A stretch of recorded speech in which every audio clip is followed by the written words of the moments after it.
Un espacio dirigido a la reflexión y análisis sobre el magisterio social de la Iglesia. Un panel de altura que discute la realidad actual guiado por los documentos magisteriales. Los expertos ya están listos para arrancar tu programa Iglesia, Estado y Sociedad. Saludos, bienvenidos a otra edición más de este programa Iglesia, Estado y Sociedad, este espacio del Instituto de la Doctrina Social de la Iglesia, en donde conversamos y analizamos diferentes temas que son de gran importancia para nuestra sociedad y que la Iglesia y el magisterio social de la Iglesia también tienen algo que decir. Hoy vamos a estar conversando con el licenciado Octavio Capó Pérez. El licenciado Octavio Capó es profesor en la Pontificia Universidad Católica de Puerto Rico, en la Escuela de Derecho, pasado fiscal del Departamento de Justicia de Puerto Rico, imparte cursos sobre derecho penal, derecho evidenciario y procedimiento criminal. Y el tema que vamos a estar tratando es precisamente el asunto de la reglamentación del uso y portación de armas, hasta dónde puede llegar el Estado, qué se puede hacer, qué no, ¿verdad? Y su impacto sobre todo este asunto de la violencia. Octavio, gracias por acompañarnos y sacar de tu apretadísima agenda para estar con nosotros. A tu orden siempre y a tu, ¿verdad? Tus seguidores de este programa tan excelente con unos temas tan profundos y de tu interés para el público en general. Octavio, parecería que la violencia en Puerto Rico está descontrolada y alrededor del mundo. Los Estados Unidos cada vez es más frecuente, ya casi estamos acostumbrados a todas las semanas, todos los meses escuchar de algún incidente de violencia con armas, ¿verdad? Y de muertes múltiples.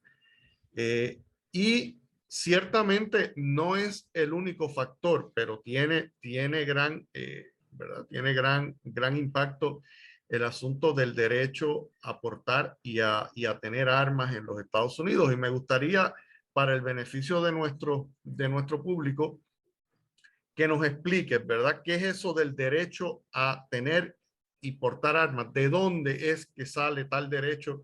Que todo el mundo lo menciona, pero quizás no sabemos exactamente de dónde es que proviene. Bueno, cuando en el 1791 se aprobó la segunda enmienda, porque como tú conoces, se envió un paquete de 12 enmiendas, pero se aprobaron solamente 10 de esas 12. Pero una de las más importantes para los fathers, ¿verdad?, de la Constitución, los framers, era que se asegurara de que los ciudadanos tenían el derecho de portar armas. Y fíjate que la palabra armas es no meramente pistolas, rifles, etcétera, sino que también incluía en aquella época las espadas, las dagas, etcétera. Y ese derecho está bien cimentado en unos derechos que ya se tenían a nivel de cuando esos estados, antes repúblicas y antes colonias, gozaban bajo el dominio del Imperio Británico. Así las cosas, la enmienda como tal, que es una cortita, básicamente lo que dice es que no se infringirá el derecho de los ciudadanos a portar armas, ¿verdad? Bear arms.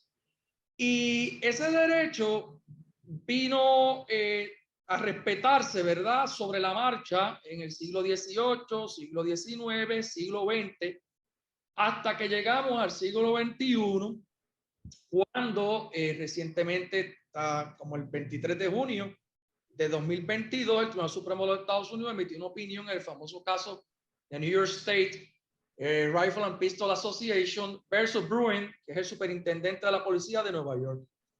Básicamente, para que los amigos tengan un resumen de los hechos de ese caso, en Nueva York la ley prohíbe que cualquier persona pueda portar un arma incluso en su casa o fuera de su casa, en público, en lugares públicos. Y cuando usted quiere tener y portar un arma de fuego fuera de su casa, usted necesita establecer unos requisitos en específico que no dice la ley cuáles son, pero que eso va a caer en la discreción del superintendente de la policía de si les pide o no ese permiso de usted portar un arma de fuego en la calle, ¿verdad? En el público.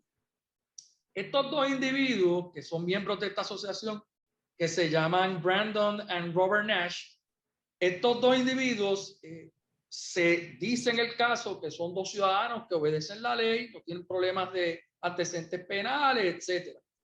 Y solicitaron esos permisos para portar las armas de fuego en público y el superintendente de la Policía de Nueva York se lo denegó. Así que el caso llega eventualmente al Tribunal Supremo de los Estados Unidos planteando si esa ley es o no constitucional. El Tribunal Supremo de Estados Unidos resolvió que no es constitucional esa ley de Nueva York porque lo que hace es que indebidamente afecta ese derecho de portar armas, ¿verdad? Que tiene todo ciudadano. Pero aquí lo interesante del caso, que precisamente es una opinión del juez más conservador, que el juez Thomas, del Tribunal Supremo de los Estados Unidos, juez asociado, es que él divide su análisis en tres partes. La primera parte es hacer un recuento de lo que había pasado en la jurisprudencia del Tribunal Supremo de los Estados Unidos, en particular un caso de McDonald's de Chicago, que era el más reciente anterior a este, donde se había prohibido que las personas incluso tuvieran armas de fuego dentro de sus casas. Y también estaba otro caso en particular, que es el famoso caso de Heller, y que también prohibía el uso de las armas de fuego, ¿verdad? La portación. El Tribunal Supremo de los Estados Unidos, a través de esa opinión de Thomas, lo que hace es que, en primer lugar, como dije, discute esos casos de la jurisprudencia, pero entonces se va al punto interesante, que es que se ha tomado en consideración ahora por la facción conservadora del Tribunal Supremo de Estados Unidos ir a la historia, al momento histórico donde estábamos antes de 1791, que se adoptó esa segunda enmienda, durante la adopción de la enmienda y un tiempo posterior a la adopción de esa enmienda, para ver los precedentes de qué era lo que se prohibía y qué era lo que se permitía al amparo de esa segunda enmienda de la Constitución norteamericana. Y de forma muy interesante he descubierto con ese caso, porque a la verdad que hacen un recuento histórico bien exhaustivo, van a los Middle Ages incluso, en tiempos de Inglaterra, y me entero que esto de los arms no meramente son pistolas, rifles, etcétera, sino que también incluye, como digo ahorita, armas blancas. En Puerto Rico, curiosamente, está prohibido el portar y utilizar armas blancas, a no ser un oficio o un deporte. Así que ahorita vamos a hablar si eso es ahora o no constitucional, esa disposición de la ley de armas de 2020 nuestra, porque ha cambiado a raíz de la decisión de este caso. Y luego entonces se van al punto donde era que se podía en aquella época portar o no portar un arma, ¿verdad? Y entonces se desarrolla la doctrina de lugares sensitivos o sensibles, entre ellos las escuelas, las iglesias, los edificios de gobierno y los tribunales. Y entonces el Tribunal Supremo de los Estados Unidos, a través de Thomas, dice, bueno, ven acá, si Nueva York quiere prohibir el uso de o la aportación de armas de fuego en áreas públicas, pues tendría que cerrar Nueva York completo, Manhattan completo, para sacar a todos los ciudadanos allí, porque es un lugar donde hay muchísima población, hay lugares sensibles o sensitivos. Por consiguiente, si fuese por eso, pues no se permitiría portar armas en todo Manhattan, en Nueva York, ¿verdad? La ciudad de Nueva York. Así la cosa. Interesantemente, esa opinión del juez Thomas deja abierta la puerta a que podría hacerse algún tipo de regulación en cuanto a qué personas podrían portar, en qué lugares se podría determinar que son o no sensibles, pero también qué tipo de armas es la que se va o no a permitir portar. Y lo digo por lo siguiente. No es lo mismo tú portar una pistola, un revólver, un rifle, una escopeta, que tú portar un cañón, ¿verdad? Del ejército. Porque lo que está buscando la historia es qué instrumentos de defensa personal, de legítima defensa, portaba aquella gente en aquella época, ¿verdad? De los 1700, que podrían llevarse a sus casas y exhibir en público para llevar a cabo la legítima defensa. O sea, la segunda enmienda está basada realmente en el derecho de legítima defensa de todos ciudadanos a través del uso de las armas. Entonces viene una comparación interesante. Pero es que el que hace el deporte de la cacería, el que hace el deporte del tiro al blanco, no está en legítima defensa. Entonces, ¿por qué se le permite comprar armas de fuego de todo calibre y de todo tipo para ese tipo de deporte? Sin embargo, para portar solamente son aquellas armas que tradicionalmente en aquella época se permitían, pues las dagas, las espadas, las pistolas, los revólveres, si no existían en aquella época, y cualquier otra arma que sea similar que pudiese portarse. Bien, ¿qué pasa? Curiosamente, 2 días después, el 25 de junio de 2022, el presidente de Estados Unidos firma un bill, ¿verdad? Un proyecto de ley que se convirtió en ley, se llama el Bipartisan Safer Communities Act del 25 de junio de 2022, donde el Congreso, tras varias décadas de no permitirse enmiendas a las leyes de armas federales, establece una serie de controles para la edad en que se puede comprar cierto tipo de arma de fuego. Por ejemplo, los 18 años para comprar pistolas y revólveres, pero lo que son rifles, escopetas o cualquier tipo de arma que pueda ser semiautomáticamente accionado, su forma de disparar, tienes que tener 21 años de edad. Entonces se hace un cernimiento para aquellas personas que hayan sido convictas de delitos que conlleven violencia, entre ellos la violencia doméstica. Pero interesante, dice que 5 años después de que usted haya sido convicto de violencia doméstica, usted podría cualificar para volver a comprar un arma de ese tipo o cualquier tipo de arma de fuego. Entonces, no le veo cuál es el cierre, ¿verdad? El famoso círculo vicioso de dejar en manos de personas que hayan sido convictas el uso, portación o compra de armas de fuego. Bueno, esa ley también establece unas penalidades para aquellas personas que compran armas de fuego para facilitárselas a terceros, que son los que no podrían cualificar para comprar esas armas de fuego o portarlas. Y se convierte esto en un delito grave con pena hasta 5 años de cárcel. Otro de los aspectos que se trae es, ¿verdad?, establecer un programa mediante ayudas federales para detectar los problemas que pueda haber de violencia o problemas mentales en ciertas personas que quisiesen comprar algún tipo de arma de fuego y hacer un background check sobre asuntos mentales, que eso no estaba en la ley federal anterior, sino lo que se buscaba era si tenían antecedentes penales, pero no buscábamos si esa persona tenía o no un récord mental que le impidiera, ¿verdad?, el manejo o uso de armas de fuego o la compra de las mismas. ¿Qué pasa? Que la mayoría de todas estas masacres que han ocurrido en los Estados Unidos y a nivel mundial, porque hubo una el fin de semana pasado incluso en Oslo, Noruega, estamos hablando de que son personas que definitivamente tienen problemas mentales, algún tipo de depresión o psicosis, que los lleva a utilizar armas de fuego para desahogar esos discrímenes o esos, ¿verdad?, arrebatos que le dan que lo nublan en su mente y lo llevan a cometer toda esta serie de barbaridades, ¿verdad?, en la muerte de personas inocentes. El gran problema de esta ley, ¿verdad?, nueva federal, es que se quiso llevar a cabo una prohibición adicional sobre otras áreas, pero no hubo un acuerdo entre los republicanos y los demócratas. De hecho, en esa ley votaron 15 republicanos, senadores, a favor. Todos los demócratas votaron a favor de la ley, pero entonces no se pusieron de acuerdo para hacer otras limitaciones, ¿verdad? Así que la ley queda coja en que no va a resolver todos los aspectos que se querían traer, sobre todo en las escuelas. En Puerto Rico está ahora mismo el debate de si los maestros en las escuelas públicas, ¿verdad?, se les va o no a permitir portar armas de fuego como una enmienda a la ley de armas de 2020 en caso de que tenga que ser utilizada para defensa de ellos o de los estudiantes en la escuela. Ese tipo de enmienda, obviamente, no le veo ningún tipo de problema constitucional, porque obviamente a base de ese caso que acabo de hablar, emitida la opinión mayoritaria por Wes Thomas, caso de New York State Rifle and Pistol Association, de junio 23, establece que las escuelas son lugares sensitivos o lugares sensibles donde se puede prohibir la aportación o la posesión de armas de fuego, salvo por funcionarios públicos competentes que tengan la necesidad de utilizar esa arma de fuego para resguardar la vida de los demás o la vida de ellos incluso.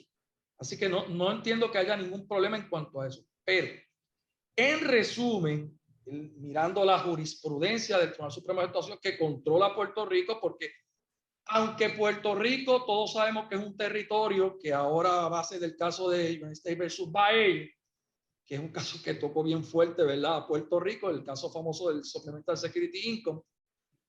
Yo no sabía, ¿verdad? Y lo traigo como referencia, que en el Departamento del Interior de los Estados Unidos, Puerto Rico es un territorio con la T minúscula, que eso significa territorios no incorporados, y que el atolón de Palmira, que está a 1000 millas o algo de Hawái, es un territorio con T mayúsculo, o sea que ese es el lugar donde lo que hay son 4 Rangers en ese parque allí, ese atolón o ese ¿verdad? Banco de arena, tiene más importancia que probablemente Puerto Rico. Así que eso lo que trae atado este tema es que no tenemos la certeza si en Puerto Rico es un derecho fundamental, extensivo a Puerto Rico, la segunda enmienda de tener, ¿verdad?, el derecho a portar armas de fuego. Eso es un debate que siempre va a haber por esa situación particular, ¿verdad?, política de Puerto Rico. Pero en esa opinión de Thomas, él dice que la segunda enmienda es un derecho fundamental para los norteamericanos, y más si se trata a través de la 14 enmienda que fue establecida en 1868, luego de la Guerra Civil de los Estados Unidos. Así que ellos entienden que es un derecho fundamental. Yo entiendo que aquí en Puerto Rico la ley de armas de 2020 tiene muchísimos problemas constitucionales a base de este nuevo caso del Supremo de los Estados Unidos, que habría que ver cuánto sostienen, porque aquí, por ejemplo, el propio Tribunal Supremo dice que no se puede establecer un costo tan alto de obtener un arma de fuego en permisología, porque lo haría, ¿verdad?, casi nulo el ejercer ese derecho constitucional, y el establecer requisitos adicionales que no han dicho ellos también sería oneroso para esas personas que quisieran portar. Por ejemplo, ellos hasta ahora lo que han avalado es que no haya sido convicto de delito grave de un felon, que estés apto, o sea, que estés competente mentalmente, apto mentalmente, y ahora se pone esa prohibición de portar o poseer armas de fuego en lugares sensibles. Tenemos que ir a una pausa, Octavio, pero al regreso de la pausa continuamos con esta interesante conversación. No se retiren, en breve regresamos con Iglesia, Estado y Sociedad. Iglesia, Estado y Sociedad. Hoy. Saludos, bienvenidos nuevamente a este programa Iglesia, Estado y Sociedad, donde en el día de hoy conversamos con el licenciado Octavio Capó sobre el tema de el uso, portación de armas y la reglamentación que se puede y que no se puede realizar por parte del Estado, ¿verdad? De acuerdo a lo que ha dicho el Tribunal Supremo de los Estados Unidos. Octavio, al finalizar la primera parte nos estabas hablando de que no existe todavía certeza de si estos pronunciamientos del Tribunal Supremo sobre el derecho a portar armas y a poseer armas en Estados Unidos aplican en Puerto Rico por nuestra condición política. Tendría que expresarse el tribunal al respecto para entonces nosotros saber si en efecto nos aplica este derecho. Si nosotros atamos la reciente jurisprudencia del Tribunal Supremo de los Estados Unidos con respecto a Puerto Rico, comenzando por el caso Sánchez Valle de 2016, el famoso caso de la quiebra criolla del Franklin Templeton Investment Fund, tenemos el caso de la UTIEL, tenemos el caso de Baello. Esos 4 casos a Puerto Rico, pues obviamente se le trata como un territorio no incorporado, pero cuando uno lee Sánchez Valle, que tiene que ver con el asunto de la doble exposición, uno se percata como si Puerto Rico fuese similar al Distrito de Columbia, o sea, la capital de los Estados Unidos, Washington, D.C., que es como si fuese un emporio federal donde directamente aplicarían los derechos del Bill of Rights, ¿verdad?, entre comillas, porque ellos hicieron extensiva que nosotros no teníamos soberanía para fines de doble exposición, no éramos un Estado soberano, por consiguiente no podíamos procesar a una persona en los dos lados, sino que en uno o en otro cuando son los mismos hechos. Si yo hago esa similitud a este asunto de la segunda enmienda, debo entender que directamente nos aplicaría la segunda enmienda, pero no vía la enmienda 14. Es lo que yo estoy entendiendo ahora a base de lo que ha pasado con esa jurisprudencia. Porque la enmienda 14 lo que hace es que trae los derechos fundamentales de la Bill of Rights, ¿verdad?, la Carta de Derechos que están en esas primeras enmiendas 10 enmiendas de la Constitución norteamericana, se las hace extensivas para que el Estado se las respete a los ciudadanos de ese Estado, porque el Bill of Rights lo que aplica es que el gobierno federal les respetará a los ciudadanos norteamericanos esos derechos que aparecen en esa carta, ¿verdad? La Constitución. Así que, siendo eso así, entiendo que Puerto Rico le aplicaría directamente la segunda enmienda. De hecho, tengo la experiencia que hubo un juez de la región judicial de Guayana, donde él resolvió que bajo la ley anterior de armas de Puerto Rico, la ley de armas de 2000, que todos esos requisitos de someter planilla de contribución sobre ingreso, no deberle al CRIM, no deber pensión alimentaria, todo ese paquete, eso era inconstitucional porque atentaba contra la segunda enmienda. Ese caso lo llevaron al Tribunal de Apelaciones y está pendiente en el Tribunal Supremo de Puerto Rico resolver ese asunto a estas alturas, años después, ¿verdad? Porque obviamente el Departamento de Justicia no estuvo de acuerdo con eso. Ahora, con esta opinión de Nueva York, obviamente, todas esas disposiciones de la ley anterior de requisitos que no tengan nada que ver si tú eras mentally apt or competent o si eras uno convicto de delito grave, ¿verdad? De un felony. Todo eso me parece a mí superficial, innecesario para obtener un arma de fuego aquí en Puerto Rico. De hecho, uno de los grandes problemas que tiene todavía la ley de Puerto Rico, la anterior y esta, es que se tiene un permiso de posesión y un permiso de portación. Son dos categorías distintas. El permiso de posesión es lo que le llamamos para tenerlas en nuestra casa en un lugar seguro, que de hecho la ley federal está, que acaba de firmar el presidente Biden, obliga y establece como delito que si usted tiene menores en su casa o personas que puedan ser, que puedan accesar, ¿verdad?, esas armas de fuego, usted las tiene que tener en un lugar seguro o con candado o aditamentos que impidan su uso y se convierte en delito grave. Bueno, pues en Puerto Rico esa posesión se extendía a la finca o a donde uno vivía. Pero la aportación, que solamente puede ser un arma de fuego, es la que tú puedes, ¿verdad?, tener sobre tu cuerpo, ¿verdad?, mientras está en un lugar público.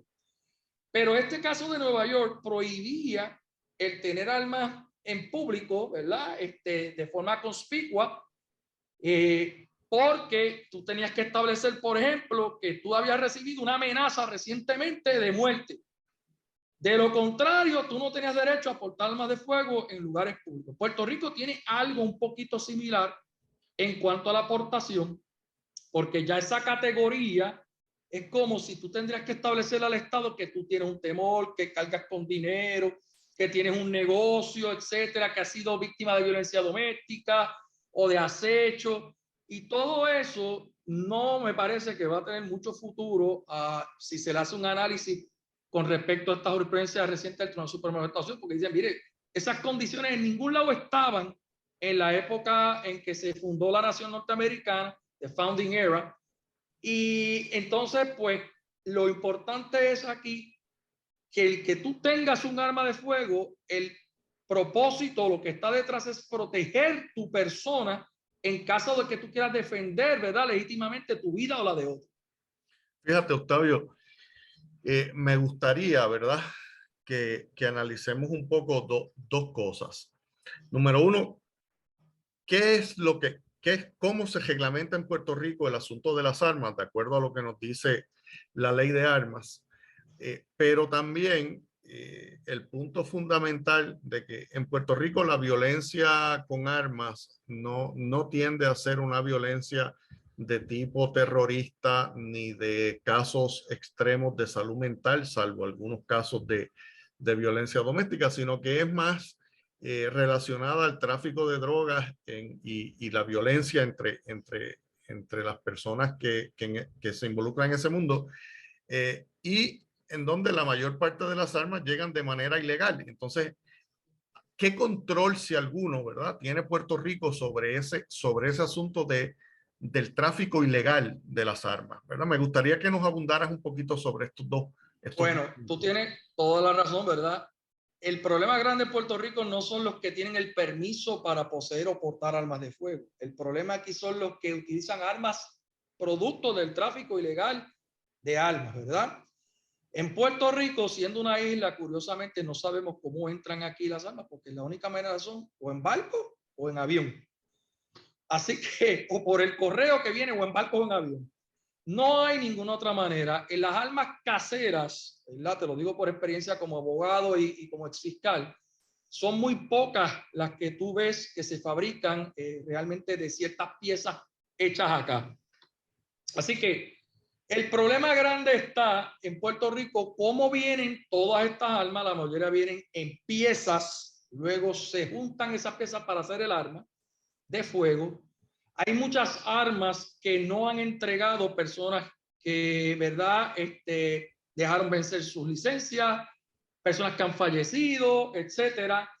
Y ese es otro de los grandes problemas. O personas que tienen portación de armas y las prestan o alquilan ilegalmente para que otros pues las utilicen en caso de necesitarlas. Ese es el gran problema que tiene Puerto Rico. Ahora, distinto a aquí, allá en los Estados Unidos, cualquier persona que tenga 18 años de edad, que es lo que dice ahora la nueva ley, puede ir a comprar un arma de fuego siempre y cuando no sea de las que dije ahorita, tipo que puedan disparar semiautomáticamente, colocándole unos aditamentos o armas largas. O sea, pero pistola, revólver se le va a permitir a la persona de 18 años. Pues mira, eso es algo interesante que ahora en Puerto Rico se va a tener que debatir. ¿Cómo si la Constitución norteamericana protege a uno de 18 años tener un arma de fuego, comprarla? ¿Por qué en Puerto Rico tiene que esperar a los 21 años de edad? Y de hecho hay un proyecto de ley ahora mismo en el Senado de Puerto Rico donde se quiere bajar la edad para poder comprar armas de fuego, cierto tipo de armas de fuego, a 18 años en vez de 21. Así que eso es para que vean cómo Puerto Rico está buscando asemejarse con las leyes en los estados y cómo se adquieren o no las armas de fuego. Puede tener dos propósitos, ¿verdad? Número uno, tratar de legalizar y tener registro de toda persona que tenga armas de fuego y así evitar que la gente compre armas de fuego ilegalmente, ¿verdad? Eso puede ser uno de los propósitos de ese proyecto de ley. Pero el otro propósito puede ser favorecer un sector que quiere vender más armas y establecer que en Puerto Rico la edad es igual que en los Estados Unidos, 18 años de edad. Así que si puedes ir al ejército y tener un rifle a los 18 años de edad, un rifle de asalto, un AR-15, ¿por qué razón no puedes portarlo o poseerlo conforme lo tiene cualquier otro estado como derecho? Así que eso es algo interesante en ese particular. Por último, atendiendo tu pregunta, ¿cómo nosotros podemos mejorar eso? Bueno, la única manera de mejorar eso es incrementando los registros y allanamientos, ¿verdad? De forma legal, constitucional, porque todo el mundo sabe dónde están los puntos de droga y se debe presumir que en todo punto de droga debe haber armas de fuego y puede haber armas de fuego de calibre alto, ¿verdad? De alto calibre. Así que eso es una manera de atacar eso y aquí se invirtió un dineral comprando un equipo como una especie de rayos X para pasar los vagones que llegaban en barco y eso resultó ser un fracaso. No detectaban casi nada, costó millones de dólares y no sé si ahora mismo eso está operando o no. Eso lo había adquirido el Departamento de Hacienda para trabajar en los puertos que son básicamente el único es el de San Juan que entra ese tipo de furgón. Interesante por demás. En tu experiencia, vamos a explicarle a nuestro público. Si en Puerto Rico Juan del Pueblo quiere tener un arma de fuego y quiere portarla, ¿qué tiene que hacer? ¿Cuál es el proceso? ¿Cuál es el proceso que tiene que hacer? Primero tiene que obtener una licencia en categoría, lo que le llaman licencia de armas, que entre comillas le decíamos antes posesión. Y luego de eso, entonces, cumpliendo unos requisitos, podrías portar, pero solamente te van a dejar portar un arma de fuego que sea pistola o revólver. Y eso entonces te lo van a incluir en el carnet de licencia de armas con la categoría de portación, porque hay tiro al blanco, cacería que le da recursos naturales, y la de portar. Porque realmente la de tiro al blanco es la categoría ahora que es como poseer la misma, que no la puedes portar por ahí. Tendrías que, si la vas a transportar de tu casa al lugar de tiro, tienes que tenerla en un estuche cerrado o en el baúl de tu carro cerrado, mientras que el portar solamente puede ser una a la vez, revólver o pistola. Ahora, requisito, por decirte alguno, no deberle asumen, que no le veo que tiene que ver eso, no deberle Hacienda todavía, pagar el comprobante, primero ser investigado por una unidad especializada de la Policía de Puerto Rico. El caso particular también de la aportación es mucho más, porque antes la daba el tribunal, ahora la categoría de aportación la pide el mismo superintendente de la policía. Es una gran diferencia entre la ley de armas del 2000 y la ley de armas del 2020. Y además de eso, pues unos cursos de manejo de armas, de seguridad, etcétera, que de hecho ese tipo de cursos o requisitos se avala de forma tácita en la opinión de Thomas en el caso de New York que salió la semana pasada. Fíjate, me parece interesante que la ley que aprobó el Congreso y que firmó el presidente Biden el pasado 25 de junio, le da un énfasis bastante grande y de hecho provee millones largos de fondos para la atención de crisis emocionales y de salud mental, que ciertamente tiene un gran impacto sobre el asunto de la violencia con armas en Estados Unidos. Y en Puerto Rico, aparte del enfoque punitivo, ¿verdad?, que tenemos con relación a las armas, no veo un movimiento concertado del Estado de atender otros problemas que inciden directamente en este tipo de violencia, como es atender el problema de salud mental, como es tal vez atender el problema de la desigualdad social que obliga y casi empuja a muchos de nuestros jóvenes a que se involucren en el negocio de las drogas como una medida de adelantar socialmente. ¿Qué opinión te parece eso? ¿Te parece que desde el punto de vista de política pública hace sentido? Bueno, realmente en Puerto Rico, bajo la ley actual, yo no veo en ningún lado que tú te tengas que someter a un examen psicológico o psiquiátrico antes de tú obtener tan siquiera una licencia de armas. De hecho, en Puerto Rico te pueden dar la licencia de armas si tú haber comprado tan siquiera un arma. Así que eso es otra cosa que a mí nunca me ha hecho sentido, porque ¿para qué yo quiero una licencia de armas si no es para portar o poseer un arma de fuego? ¿Verdad? Así que hay que revisar toda esta ley a tenor con esta jurisprudencia que se va a tener que adaptar a ella. Así que le veo varios problemas en cuanto a eso.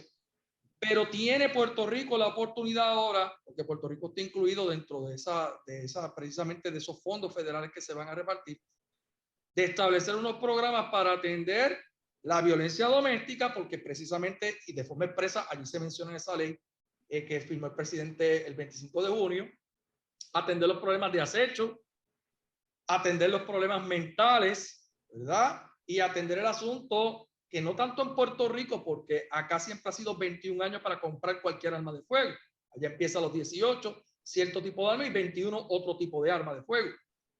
Pero realmente el problema más grande que tiene Puerto Rico, desde mi punto de vista como exfiscal y como abogado postulante, ¿verdad?, litigante, este tipo de casos siempre viene atado a tres áreas: o a tráfico de droga, o a problemas de violencia doméstica, o personas que tienen problemas mentales. Esas son las tres áreas que tú vas a ver más casos de ley de armas, de violación de ley de armas. De hecho, tengo que decir que las penalidades de la ley de armas de Puerto Rico son mucho más severas que la ley de armas federal. O sea, las leyes de control de armas federal. Por decirte, aquí una aportación ilegal de un arma puede llevar 20 años de cárcel, cuando allá puede llevar 5 años de cárcel. Así que Puerto Rico es mucho más severo en ese tipo, ¿verdad?, de conducta delictiva. Pero a lo que voy, si ya uno ve que siempre es uno como parte de la protección del negocio del tráfico de sustancias controladas, porque el arma está para proteger el cargamento y los puntos de droga.